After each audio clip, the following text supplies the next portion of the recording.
Welcome back to the Critical Dark Academia series. Today we will be discussing These Violent Delights by Micah Nemerever. I listened to the audio version, and that's quite important because it's spectacular. The version is by Michael Crouch.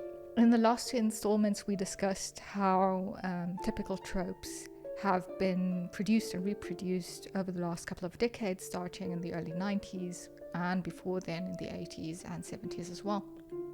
And today we have a book that plays in 1971-1972. The protagonists are Paul and Julian. And these are quite interesting protagonists because the story more or less centers on the fact that they have a very toxic kind of relationship. So this is the early 70s. They are both from families that to a certain extent are conservative, though in very different ways. So Julian comes from a very highbrow, high-class family who will, however, not hesitate to disavow him if they find out that he is queer, or they know that he's queer, but he's supposed to keep it on the down low.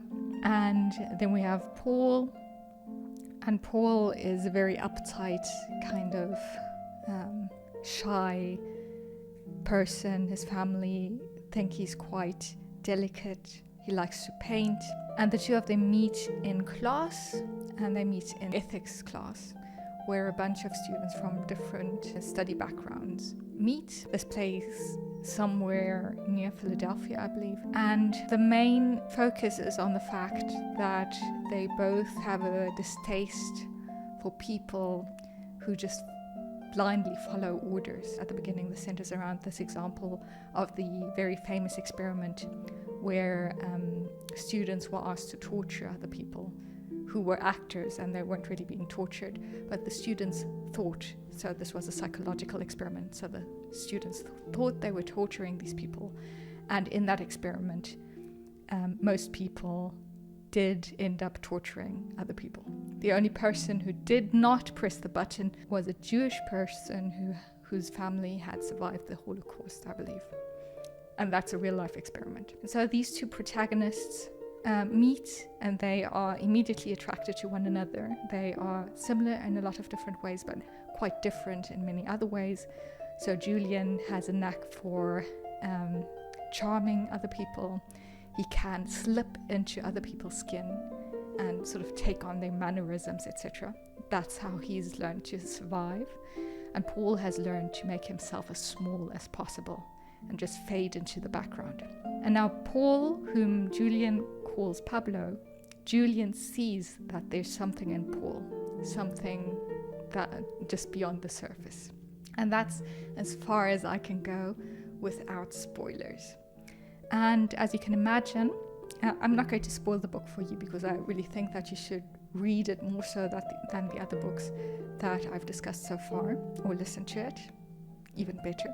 It devolves in sort of both a toxic, codependent type of relationship on the one hand, and then on the other hand, you have basically this violence that's just below the surface that Julian sees in Paul, whom he calls Pablo, as I said, and sort of the manipulation that Paul can see in Julian, and all of that comes to the surface, and they plot a plan to sort of punish people who just blindly follow orders. It's quite interesting, the entire book, because although school does play a very important role, and it is immediately apparent that these characters are in fact very smart, which is really difficult to do. Writing really smart characters is quite difficult to do, but it comes across as them actually being smart and not anything else. Their families still play a major role.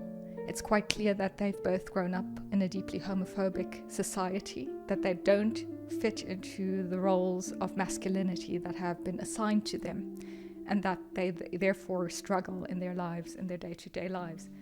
And at the same time, there's a lot of hatred and violence in both of them, and they don't shy away from hurting each other or themselves, really. Julian's father is Jewish, and Paul, who's the focal point of the entire story, comes from a Jewish family, so that also plays a role.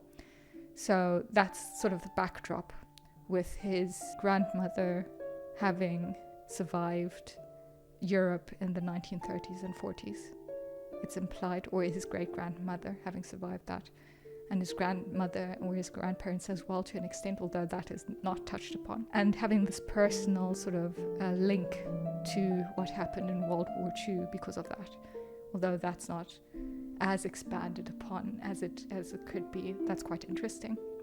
I think it's really interesting that the family structures play such a major role, and that the family plays a role until the very end, which I always think is great in fiction that focuses on young protagonists. And I would criticize that we have two queer men who,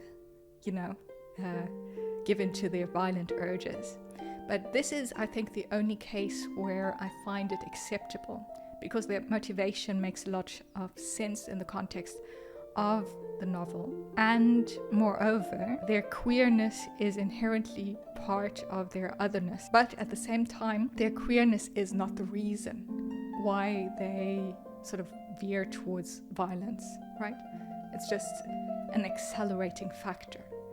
So that makes a lot of sense. Overall, I think it was a really good read, but of course, we have the 70s and it focuses, even although you have this Jewish focus, it does focus a lot on white America, although there's a really interesting black character later on in the novel that also plays a major role.